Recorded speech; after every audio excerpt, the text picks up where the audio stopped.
Bien, de vuelta con ustedes, ya casi 1000 votos hoy en nuestra encuesta en nuestras redes sociales, @Carlos Penaloza, @En Contexto Piso y María Corina Machado, bueno, 839 votos, el 58% de los que han votado dicen que María Corina tuvo el mejor desempeño durante el debate, Carlos Prosperi ahora con 32%, Andrés Velázquez 1%, y en la segunda, el segundo comentario, donde está Delsa Solórzano, Andrés Caleca, Tamara Deren y César Pérez Vivas, van 50 votos. Entre esos destaca Andrés Calecas con el 44%, que es algo cercano como a los 25 votos entonces para Andrés Caleca.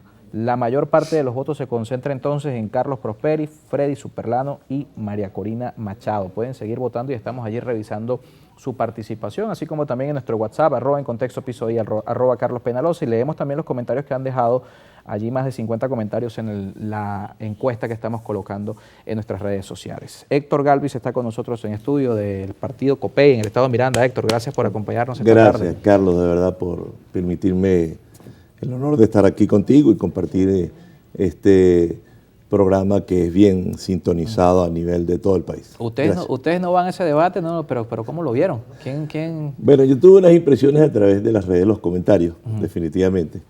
Y bueno, ahorita complementando la información de un detalle que me había pasado, no lo quería destacar, pero conversando con uno de mis amigos también, que aunque tiene un corazón de carácter blanco, Alejandro, siempre polémico. Sí, Alejandrito. Alejandro, que vive por allí.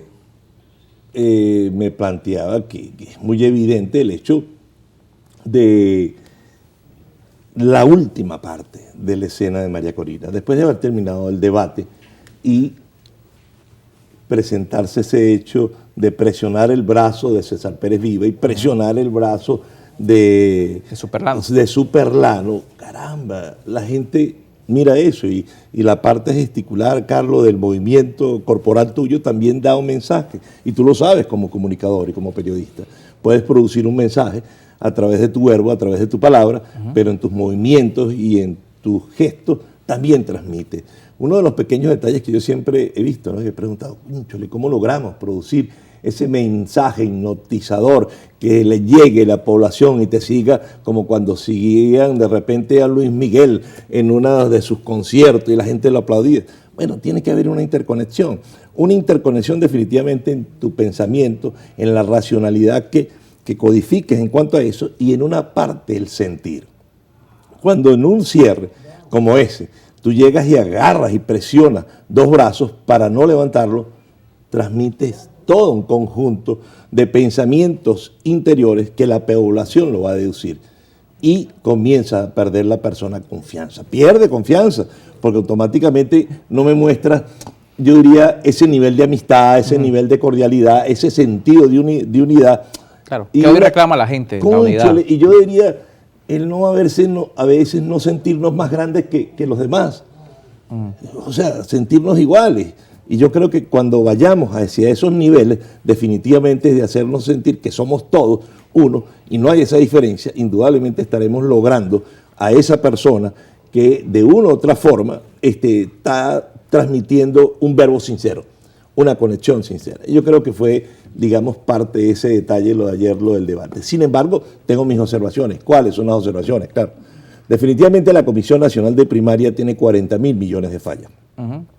Si me hablabas ahorita de COPEI en cuanto a mi candidato como Juan Carlos Alvarado, que no es el mejor candidato y no es el que está posesionando las encuestas, pero me parece un acto de irresponsabilidad que la Comisión Nacional de Primaria no permitiera la inscripción de todos los candidatos. El pueblo venezolano tenemos derecho a saber cuál es la medición de todo. Carlos Peñalosa quiere inscribirse como candidato, ¿por qué no le permite? Vamos a permitir, un periodista profesional definitivamente y sintió la necesidad de participar para conducir los destinos de este país. Bueno, permite que se mida y a lo mejor vemos de repente a ver cómo lo siente la gente. Pero al no permitir una candidatura, y no me hablo específicamente con el candidato de mi partido, sino con todos los que bloquearon definitivamente a una gran cantidad y se transmite solamente un universo de 14. Pero ¿qué me dices tú de los otros que están por fuera? El caso de Eduardo Fernández, el caso de Claudio Fermín. Bueno, pero Eduardo Fernández dice que quiere consenso. Eduardo no habló de que quería ir a la primaria. Pero es que hacia el final definitivamente se va a ir hacia esa parte. O sea, cuando tú termines ahorita el 22 de octubre las primarias definitivamente finiquitan el proceso de tener ya el candidato establecido. No. tú tienes otros candidatos que han establecido, el mismo Conde del Guácharo, Claro. se inscribió y se retiró. Bueno, tú tienes que ver cómo hace Ha dicho de que tal va hasta forma, 2024. claro, y llegar a unas conversaciones dentro de una mesa para ir a tratar de conseguir ese candidato uno. Y cuando no se logre, bueno, tendrás que permitirle al pueblo venezolano que los candidatos que vayan compitiendo, el corazón de ese pueblo unido decide y se aboque por el mejor candidato dentro de esto. Pero yo creo que esa parte también de la Comisión Nacional de Primaria, manejada por el famoso G4, que se redució ahora al G3, es simplemente un segmento parcializado que todavía se resiste a no ver que está muy disminuido. Ese sentido de que se hizo ver de que eran los dueños de la oposición, no. Primero Justicia no tiene el mismo nivel que tenía antes, Voluntad Popular está extremadamente desgastado, Un Nuevo Tiempo, ni hablar del Peluquín. Bueno, y si seguimos... ¿Y qué hablar de Copey? No, y lo digo de mi propio partido, que estamos disminuidos. Son un conjunto de partidos que estamos disminuidos dentro de esto. Yo estoy claro dentro de esto. Yo no tengo que decir aquí dentro de este programa... Que Copey arropa, que no, Copey que iba, somos la última no lo dejaron manera. ir porque Copey iba a ganar. Pero le puedo asegurar que el color más bonito que existe dentro de ese espectro es el verde, así que tiene una oportunidad, y el verde es esperanza. Pero ¿y por qué si es así y el verde es el color más bonito? Hay hoy 3, 4 candidatos socialcristianos. Uno de los elementos que nos sucede dentro de ese Eduardo Fernández, César Pérez Viva, perdón, ya te lo voy a Roberto decir, Enrique. ya te lo voy a decir, Carlitos, como conducta humana, la egolatría, el yoísmo. Yo soy el único, el heredero, el que nací después de Jesús en Nazaret para conducir los destinos del mundo, por el amor de Dios. Yo creo que nos falta más humildad a todos dentro de esto. Nos falta más sencillez. Y la egolatría no es exclusivamente de todos los partidos, sino en Copey también sucede.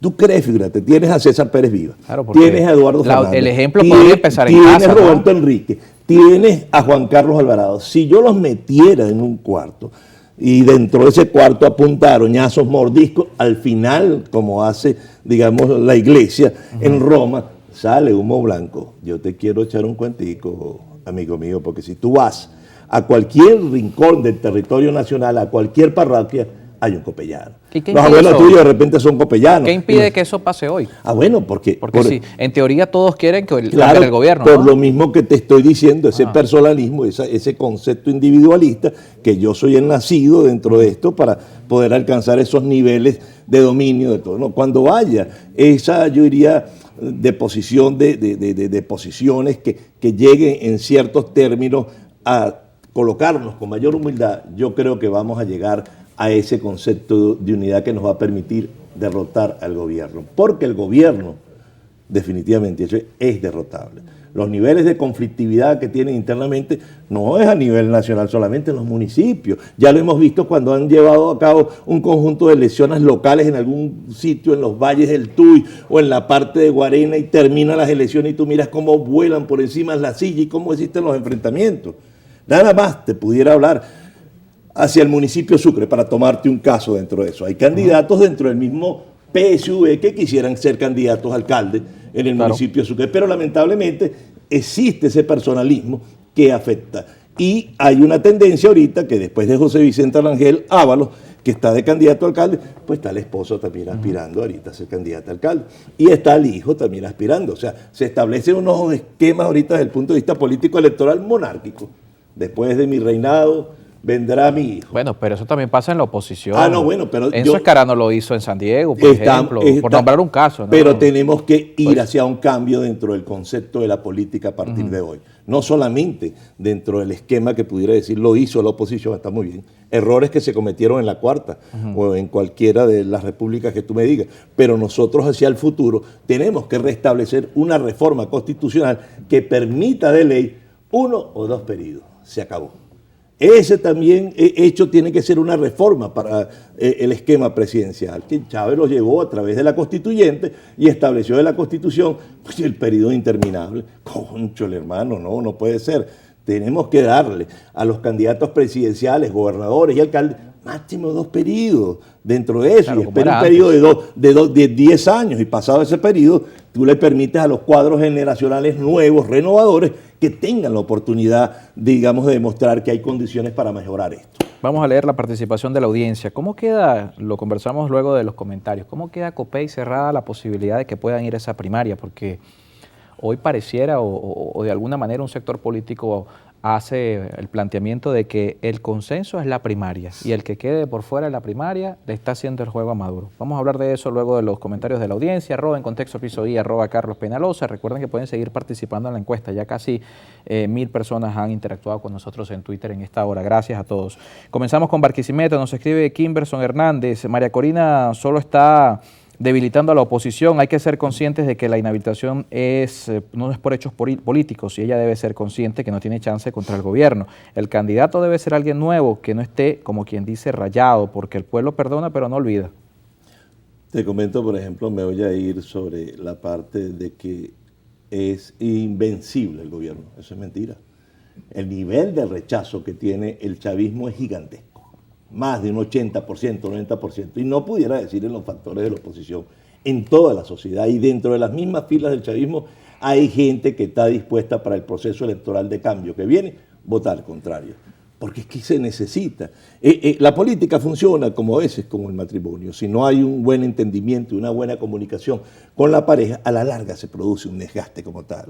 Y en ese sentido te quiero comentar que cuando no hay ese entendimiento dentro del concepto de la pareja, como consecuencia al final ya ni siquiera hay saludo, ni siquiera hay comunicación, ni siquiera hay abrazo, ni siquiera hay besos, como eso va generando una separación. Yo creo que eso le pasó al gobierno. El nivel de desgaste es tan gigantesco que tiene un gigantesco rechazo de sus propias filas, más sumado a la oposición y al resto de la sociedad, ni hablar del peluquero. Que ese matrimonio de la oposición es más complicado. Bueno, en el caso de la oposición, bien o mal, yo quiero que tiene que haber un despertar de conciencia y de responsabilidad nacionalista.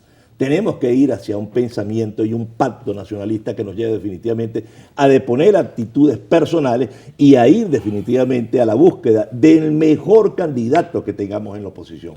Un candidato preparado, un candidato estadista, un candidato de repente con una visión y con una imagen apropiada y que a lo largo de muchos años se haya preparado para asumir el reto de reconstruir, Carlitos. Reconstruir un país plenamente destruido, donde definitivamente se pueda llegar al diálogo con Estados Unidos, se le permita a los sectores empresariales que haya una inversión y un elemento fundamental, que se rescate la confianza en este país, que por cierto lo decía Rafael Caldera, confianza. Yo digo ahorita, tomo esas palabras y hay que traerlas a coalición para este momento, que el país requiere de confianza para que yo pueda traer mi churupito, puedo tener 1000 millones de afuera, pero si yo no tengo confianza, lo voy a estar trayendo para acá. Respuestas cortas, nos quedan varios comentarios para nuestro invitado Héctor Galvis. La realidad es que si María Corina Machado hubiese levantado las manos, igual la hubiesen criticado, porque esa es una estrategia para desunir a la oposición, no nos coloca de dónde nos sintoniza el televidente. Bueno, esa es una impresión. Yo no estoy diciendo que qué hubiese pasado si hubiese levantado las manos o no. Lo hecho es que en el gesto que hizo como consecuencia transmitió un mensaje, fue captado como receptor por toda la población y queda de manera interpretativa para cada quien. Yo creo que no fue bien visto y debió haber sido un poquito más humilde y levantar las manos y sentirse con más todo. Político, hubiese sido más político tal vez levantar la mano, ¿no? Seguro que sí. Y más ganador con todos los demás. Esta pregunta la enlazamos con lo que dejaba antes de comenzar a revisar la participación. Rigoberto Colmenares nos escribe desde el estado Mérida. Buenas tardes. ¿Qué opinión tiene, ya que Juan Carlos Alvarado no se ha contado internamente? ¿Hay una crisis en su partido? Bueno, yo le preguntaba a Héctor Galvis qué pasaba precisamente con Copey. Cerrada la posibilidad de la primaria. Honestamente tengo que decir de que el 2009 no hay una convención interna. ¿Cómo se llama? Rigoberto. Rigoberto. Desde el 2009 no tenemos una convención. No hay una asamblea. Y hace 2 semanas estuve definitivamente en otro programa de televisión, me reservo para decir el canal, y mi exposición fue que tenemos que ir a un proceso de convención. Y Copey, para que lo sepa mi amigo Rigoberto, va hacia una asamblea nacional donde los 23, 24 estados van a participar en un proceso de selección de las autoridades a futuro y en ese sentido estaremos reconstruyendo, Dios mediante, la organización. Copey tiene 77 años, tenemos muchas diferencias como tal y tenemos de repente también a lo mejor algunos errores dentro del desenvolvimiento político del partido, pero los socialcristianos tenemos la fe que el proceso de integración, Carlos, viene con todas las baterías. Es una necesidad histórica para poderle responder al país. Muchas incógnitas que a veces se presentan y son necesarias para mejorar a Venezuela, pero Venezuela tiene salida. Venezuela sí tiene salida. Tenemos que empezar por nosotros mismos a integrarnos y a prepararnos para asumir el desafío de desplazar a estos señores que tienen alrededor ya de 23, 24 años gobernando, y ha sido una hecatombe, un desastre que en Venezuela. Héctor, muchísimas gracias por acompañarnos esta tarde. Gracias por ti. ¿Viste? Héctor Galvis con nosotros de Copey en el estado Miranda, hoy en Contexto a través de la señal de Canal I. Carlos Penaloza, en Contexto Piso I. Recuerden nuestro WhatsApp 0412-700-7606. Hacemos una pausa y de regreso Alejandro Moncada va a estar con nosotros en estudio.